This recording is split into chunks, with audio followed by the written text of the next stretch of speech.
சின்ன வயசுல இருந்து. அதோட சக்தி ஆக்சுவலா அவங்க என்ன பண்ணணும்னா புதுசு புதுசா உங்களை கிரியேட் பண்ணிக்கிட்டே இருக்கும். உங்களை ரெஸ்ட் எடுக்கவே விடாது.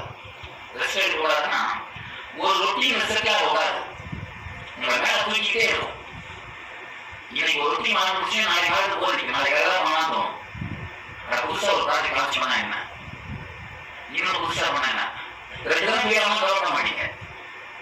ஆன்மீக சக்தி இல்லைன்னா ஃபெயிலியர் வருவோம் பயந்தே செஞ்சுட்டு இருப்போம். ஆன்மீக சக்தி இருந்தா ஃபெயிலியர் வந்தாலும் நெருங்க மாட்டோம், உட்கார மாட்டோம். அதுதான் ஆன்மீகத்தோட சக்தி.